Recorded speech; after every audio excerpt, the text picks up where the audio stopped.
Very very good morning all my dear students, this is Subramaniam और आज हम अपनी बिजनेस स्टडी की नेक्स्ट रिवीजन क्लास स्टार्ट करेंगे। स्टूडेंट्स, आज आपका अकाउंटेंसी का क्वेश्चन पेपर कंप्लीट हो चुका है।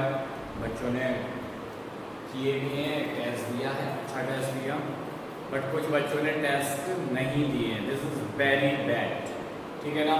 मैंने आपको रिवीजन क्लासेस भी प्रोवाइड कराई, लाइव क्लासेस भी ली, आपके इंडिविजुअली डाउट्स भी क्लियर किए। ऐसा नहीं था कि नॉर्मली बस हमने फॉर्मेलिटी की हो, है ना, ना ऐसा किया कि कोई भी चीज़ आपने पूछी हो मैंने ना बताई हो, ठीक है ना, ना किसी भी आपकी किसी भी क्वेरी को इग्नोर नहीं किया। हर चीज़ में आपकी इसी से इसी प्रोवाइड कराने की कोशिश की है। But really this is very bad कि आपने कहीं भी अच्छा रिस्पॉन्स आज बिल्कुल नहीं दिया, है ना। आई होप स्टूडेंट्स आप ऐसा नेक्स्ट टाइम नहीं करेंगे। आई वांट बिजनेस के पेपर में मैक्सिमम प्रेजेंट होनी चाहिए। Maximum means 100%। ऐसा नहीं हो कि 7-8 बच्चे 10 बच्चे 20 बच्चे दे रहे बाकी छोड़ दें। नो। ओके स्टूडेंट्स, चलिए हम स्टार्ट करते हैं अपना टॉपिक। सबसे पहले हमने बात की है रिवीजन के लिए। ये देखो हम लोग सब पढ़ ही चुके हैं, नोट्स बनाने की जरूरत नहीं है। नोट्स हमारे पास ऑलरेडी प्रोवाइड है, आप अपने नोट्स से हेल्प लेके कर सकते हो। बस यहाँ पर मैं एक्सप्लेन कर दूंगा फटाफट से, आपको समझ आना चाहिए। अगर नहीं समझ आता है तो आप मुझसे पूछिए, मैं फिर से दोबारा से वीडियो बना दूंगा आपके लिए। लाइव सेशन में भी आप उसको डिस्कस कर सकते हैं जो चीज आपको समझ नहीं आती है। चलिए, role of profit in business. हमें सबसे पहले बात करनी है जो प्रॉफिट का बिजनेस में क्या रोल है। भाई अब सोचिए, अगर बिजनेस में प्रॉफिट का कोई भी रोल नहीं होता तो क्या हम बिजनेस करते? नो, है ना। ऑब्वियस सी बात है, जाहिर सी बात है। अगर आपको बिजनेस में प्रॉफिट नहीं दिखेगा तो आप बिजनेस कभी करोगे? कभी नहीं करोगे। क्यों? क्योंकि हम अपनी एक सोर्स ऑफ अर्निंग के बेस पर बिजनेस को स्टार्ट करते हैं। हम देखते हैं कि फ्यूचर में बिजनेस हमें प्रॉफिट अर्न करके देगा और हम उसमें बहुत सारे अच्छे पैसे अर्न करेंगे। ओके, हमें ये होप होती है, इसलिए हम अपने बिजनेस को स्टार्ट करते हैं, कंटिन्यू करते हैं। चलिए इसका फर्स्ट पॉइंट देखते हैं। पहला पॉइंट है source of income of business. भाई हमने अभी यही बात समझी थी सबसे पहले कि जो बिजनेस होता है, बिजनेस को हमने क्या माना है, ये हमारी इनकम का एक सोर्स है। भाई या तो हम जॉब करेंगे, अगर जॉब नहीं करेंगे तो क्या करते हैं भाई, एम्प्लॉयमेंट चाहिए, एम्प्लॉयमेंट नहीं मिलता है तो प्रोफेशन में नहीं आ पाते हैं तो बिजनेस। और बिजनेस में क्या है कि भाई हम अच्छा काम करेंगे, अच्छी मेहनत करेंगे तो अच्छा पैसा कमाएंगे, ठीक है ना। That is business. चलिए, बिजनेस में बहुत सारी अपॉर्चुनिटीज भी रहती हैं, तो यहाँ पर हमारे इनकम के सोर्स के लिए हमने क्या यूज किया है? प्रॉफिट, ठीक है ना। नेक्स्ट पॉइंट है source of fund for business. अब जरा सोचो, आपने बिजनेस को स्टार्ट कर लिया, क्या आप उसकी ग्रोथ पे वर्क नहीं करेंगे? ऑब्वियसली बात है, आप ग्रोथ पे वर्क करेंगे, लेकिन वो ग्रोथ कब आप कर पाएंगे? भाई एक बात सोचो, चलो हम ग्रोथ भी छोड़ देते हैं। हमने आपको समझाया था बैड डेट्स होते हैं हमारे।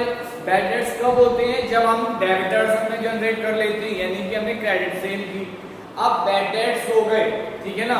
अब बैड डेट्स हुए, उसके लिए हमने पहले से फंड कलेक्ट करके नहीं रखा है तो क्या होगा? हमें लॉस हो जाएगा और हमें पता भी नहीं चलेगा और धीरे धीरे हमारा बिजनेस डाउन होता चला जाएगा।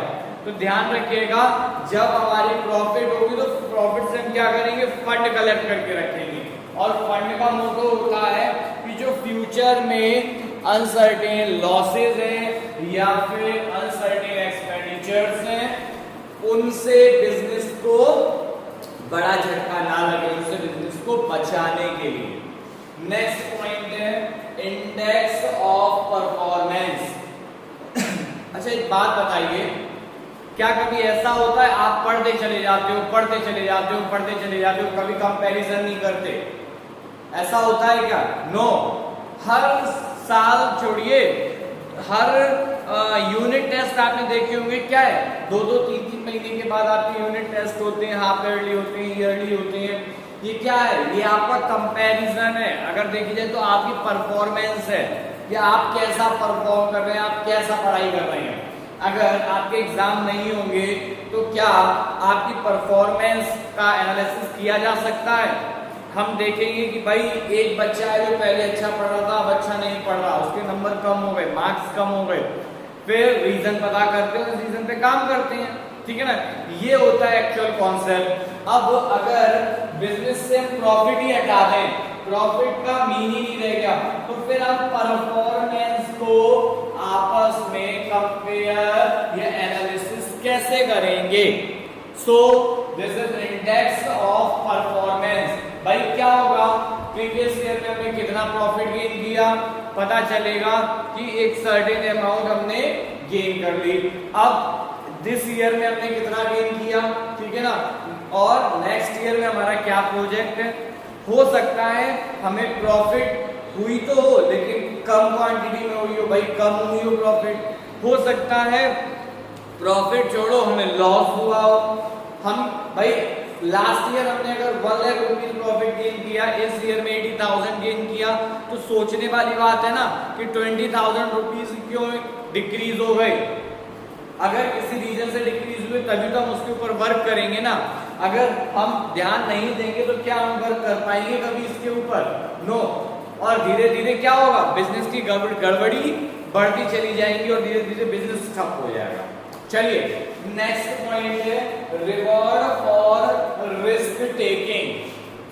भाई सोचिए आपने बढ़िया से शोरूम बना के खड़ा कर दिया है, शोरूम में आपने बहुत पैसा खर्च कर दिया, उसके बाद आपने शोरूम स्टार्ट किया तो शोरूम में कितने सारे रिस्क होंगे कि कहीं आग ना लग जाए, चोरी ना हो जाए, ठीक है ना, या फिर आपकी जो फैशन है वो आउट ना हो जाए, आउटडेटेड डिजाइन्स ना हो जाए, ठीक है ना, क्वालिटी खराब ना हो जाए, मतलब हर चीज का क्या रिस्क है। अब एक बिजनेसमैन इतना बड़ी अमाउंट इन्वेस्ट करके रिस्क ले रहा है तो क्या उसको रिवॉर्ड मिलना चाहिए नहीं मिलना चाहिए? बताइए, मिलना चाहिए, है ना। आप मेहनत करके क्लास में टॉप आते हैं, अब आप जब टॉप आए तो क्या आपको टॉपर होने का रिवॉर्ड मिलना चाहिए नहीं मिलना चाहिए? मिलना चाहिए। अब रिवॉर्ड के तौर पे यहाँ आपको क्या मिलती है? मेडल मिलता है, शील्ड मिलती है ना, सर्टिफिकेट मिलता है। और बिजनेसमैन को प्रॉफिट मिलता है। भाई वो मेहनत कर रहा है, वो अपनी एक बड़ी ह्यूज अमाउंट को इन्वेस्ट कर रहा है, तो उसके रिवर्स में उसको क्या मिलता है? प्रॉफिट। जिससे क्या होगा, जो भी बिजनेसमैन होगा वो इनकरेज होगा, ठीक है ना, वो और मेहनत करेगा अपने बिजनेस में और अमाउंट को लगाएगा। याद रखिएगा। तो ये भी पॉइंट आई होप आपको समझ आ गया होगा, reward for risk taking. Next point है build up reputation of business. एक बात सोचिए, आपका बिजनेस है ना, धड़ाधड़ लॉस में जा रहा है, धड़ाधड़ लॉस में जा रहा है, क्या उस बिजनेस की कभी मार्केट के अंदर रेपुटेशन बन पाएगी? नो। सब कहेंगे बेकार बिजनेस है, ठीक है ना, हमें बिजनेस ही नहीं करना चाहिए, या बिजनेसमैन बेकार है, बिजनेस अच्छे से नहीं कर पाता। जैसे आपके जब मार्क्स कम आते हैं, धड़ाधड़ आपके मार्क्स कम होते चले जाए, कम आते चले जाए, क्या होगा? पेरेंट्स क्या कहेंगे? तुम नालायक हो, तुम पढ़ाई नहीं करते, है ना। तो रेपुटेशन आपकी खराब होती है कि नहीं होती है आपके पेरेंट्स के सामने? यस सर, हो जाती है। पेरेंट्स तो पिटाई तक लगा देते हैं, है ना। तो याद रखिएगा, जब प्रॉफिट यानी कि हम कुछ गेन करेंगे, ठीक है ना, उसके बाद ही मार्केट में रेपुटेशन होगी, अदरवाइज मार्केट में आपकी कभी रेपुटेशन नहीं होगी। भाई जब मार्केट में आपकी रेपुटेशन होगी, आप अच्छी प्रॉफिट गेन कर रहे हैं, तो क्या होगा? आपका नेम होगा, आपका फेम होगा, लोग आपको ज्यादा फॉलो करेंगे। आपने देखा होगा, जैसे भाई आप जाते हैं कहीं भी बाहर, आप आगरा चले जाओ, आगरा में आपने सुना होगा मैकडॉनल्ड्स, ठीक है ना। अब क्या होता है, मैगडी पे आप गए तो आप मैगडी को ही क्यों पहली प्रेफरेंस देते हो? बर्गर तो और भी जगह मिलता है ना, बट मैकडोनल्ड्स में मिला तो हम पहले जाएंगे, है ना। तो क्या होता है कि उन्होंने इतना अर्न किया, उन्होंने अपना इतनी नेम और फेम को इंक्रीज कर दिया, इससे उनकी रेपुटेशन बन के जनरेट हो गई सोसाइटी के अंदर। हम क्या करते हैं, अब फर्स्ट प्रेफरेंस किसी ठेले वाले को नहीं देते, फर्स्ट प्रेफरेंस किसी छोटे मोटे बर्गर वाले को नहीं देते, बर्गर कंपनी को नहीं देते, हम पहली प्रेफरेंस देते हैं मैकडोनल्ड्स। मैकडोनल्ड्स ने इतनी रेपुटेशन अपनी मार्केट में बना ली है कि बड़े बड़े मॉल्स में भी जहां आप जाएंगे तो वहां क्या होगा, बड़े बड़े मॉल्स में आपको मैकडोनल्ड्स का एक अलग से काउंटर दिख जाएगा, है ना। उनका काउंटर ही सेपरेट, बात ही खत्म, ठीक है ना।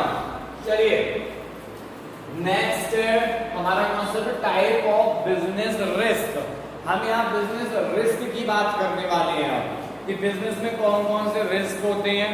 भाई अभी हमने क्या पढ़ा था कि प्रॉफिट क्या है, रिस्क का रिवॉर्ड है। आपने रिस्क लिया, उसका रिवॉर्ड मिल गया आपको, किसके तौर पे, प्रॉफिट के तौर पे। भाई आपने 100 रुपए इन्वेस्ट करके मार्केट में अपना बिजनेस स्टार्ट किया, रिटर्न में आपको 110 रिसीव हो गए, 10 रुपीज जो एक्सेस मिले वो क्या है, प्रॉफिट है। किस चीज का रिवॉर्ड, आपने जो 100 रुपीज रिस्क पे फंसाए थे, याद रखना। चलिए अब बात करते हैं रिस्क की। रिस्क का मीन्स ओनली रिस्क होता है, प्रॉफिट और लॉस बाद की बात होती है, ठीक है ना। तो चलिए हम यहाँ क्या करेंगे, पहले इन दो को समझेंगे फिर इन दो को समझेंगे, यानी कि सबसे पहले स्पेक्युलेटिव एंड प्योर रिस्क, इन दो को एक साथ, और insurable and non insurable risk, इनको एक साथ समझेंगे। सबसे पहले बात कर लेते हैं speculative risk and pure risk की। चलिए आपकी हलवाई की दुकान है, ठीक है ना। हाँ सर आज तो खाने पीने की बात कर दी सर, मुंह में पानी आ गया, हो गया ना। चलो समझो, खा लेना जाके दुकान पे बढ़िया बढ़िया मिठाई, कोई दिक्कत की बात नहीं। बट कोरोना के बाद, अभी कोरोना चल रहा है तो अभी सब घर में बैठो, सेफ रहो। स्पेक्युलेटिव रिस्क जरा समझो, आपकी हलवाई की दुकान है, मिठाई की दुकान है, आपने एक बहुत बढ़िया लड्डू बनाया अपनी दुकान के अंदर, ठीक है ना। अब आपने जब बहुत बढ़िया टेस्टी लड्डू बनाया, ठीक है ना, अब हो सकता है उस लड्डू की डिमांड बढ़े मार्केट के अंदर। नॉर्मल बूंदी का चलता है, आपने हटाओ बूंदी का, इस बार कुछ अलग करते हैं। आपने बूंदी के लड्डू में कुछ बढ़िया बढ़िया चीजें डाल के बना दी, बहुत बढ़िया टेस्टी लड्डू बन गया। तो अगर वो बहुत अच्छा टेस्टी लड्डू बन गया, मार्केट में उसकी डिमांड बढ़ गई, तो यहाँ प्रॉफिट हो सकता है ना भाई, प्रॉफिट भी तो हो सकता है। लेकिन अगर लोगों ने नहीं पसंद किया तो क्या होगा, आपका वो मटेरियल वेस्ट हो जाएगा। फॉर एग्जाम्पल आपने चेयर का, आपका फर्नीचर का बिजनेस है, आपने किसी चेयर में बहुत अच्छी डिजाइन निकाली, ठीक है ना, वो डिजाइन मार्केट में बहुत पसंद आई सबको। अब क्या होगा, आपकी चेयर्स की सेल इंक्रीज हो जाएगी, क्यों, डिमांड बढ़ गई। डिमांड क्यों बढ़ गई, आपकी डिजाइन पसंद करी गई, पर वो डिजाइन किसी को पसंद नहीं आई, सबने उन चेयर्स को लेने से मना कर दिया। तो जितनी भी चेयर्स पे आपने उन डिजाइन्स को बनाया होगा, सारी की सारी आपकी वेस्ट हो जाएंगी, आपको फेंकनी पड़ जाएंगी, ठीक है ना। तो क्या होगा, यहाँ पर लॉस होगा अगर डिमांड नहीं जनरेट कर पाए आप, और डिमांड जनरेट कर ली तो वहां प्रॉफिट भी हो सकता है, यानी कि दोनों के चांसेस 50-50। तो क्या हुआ, स्पेक्युलेटिव रिस्क। याद रखना, रिस्क का मीन लॉस नहीं होता, क्योंकि बहुत से बच्चे ये कहेंगे अरे सर रिस्क में आप कहाँ प्रॉफिट की बातें कर रहे हैं। चलिए नेक्स्ट पॉइंट है प्योर रिस्क। आपकी बढ़िया सी दुकान थी कपड़ों की, ठीक है ना, ये मिठाई की दुकान ले लो, चलो क्यों चेंज करो, जब मूड अच्छा हो गया मिठाई का नाम सुनते ही, तो मिठाई का एग्जांपल ले लेते हैं, ठीक है ना। अब आपकी मिठाई की दुकान थी, ठीक है, उसमें शॉर्ट सर्किट की वजह से लग गई आग, जब तक फायर इंश्योरेंस आई तब तक जल गया कुछ, ठीक है ना। या फिर हो सकता है फायर ब्रिगेड आपकी पास में ही खड़ी रही हो, तो उसने फटाफट से आग बुझा दी, या आग अवेलेबल हो आपने फटाफट से आग बुझा दी। तो यहाँ पर हो सकता है आपका लॉस ज्यादा ना हुआ हो, या हो सकता है आपका लॉस कुछ हो गया हो, कुछ बच गया हो, या हो सकता है पूरी तरह से डिस्ट्रॉय हो गई हो, बट प्रॉफिट नहीं होगी। यहाँ प्योर रिस्क में प्रॉफिट नहीं होगी, लॉस होगी या फिर कुछ भी नहीं होगा, बट प्रॉफिट नहीं होगी। ठीक है ना, इसको बोलते हैं प्योर रिस्क। नेक्स्ट पॉइंट है इंश्योरेबल रिस्क। मैंने बताया था आपको स्पेक्युलेटिव एंड प्योर रिस्क हम एक साथ पढ़ेंगे, but insurable and non insurable risk एक साथ पढ़ेंगे। बात कर रहे हैं अब हम इंश्योरेबल रिस्क की। तो इंश्योरेबल रिस्क में क्या होगा, ऐसे रिस्क जिनका इंश्योरेंस हो सकता है उनको बोलते हैं हम इंश्योरेबल रिस्क, याद रखिएगा। अब कौन कौन से ऐसे रिस्क हो गए, जैसे लॉस्ट बाय फायर, है ना, एक्सीडेंटल डैमेज, ये सब क्या है हमारे इंश्योरेबल रिस्क, इनके इंश्योरेंस होते हैं। यानी कि अगर इस टाइप की कोई एक्टिविटी होती है तो कंपनी क्या है, इंश्योरेंस की अमाउंट आपको पे करेगी। बट नॉन इंश्योरेबल रिस्क की बात करते हैं तो यहाँ ऐसे रिस्क आते हैं जिनका कंपनी क्या नहीं करती, इंश्योरेंस का पेमेंट नहीं करती है, इंश्योरेंस नहीं करती। जैसे अर्थक्वेक, जैसे सुनामी, या फिर any other natural calamity. Okay, I hope students आपको सारे के सारे पॉइंट समझ आ गए होंगे। Okay, so okay students, if you have any query regarding this class, these topics, you can talk to me, you can message me. Okay, I will clear your query, your questions, your doubts. Okay students, so thank you students, have a nice day.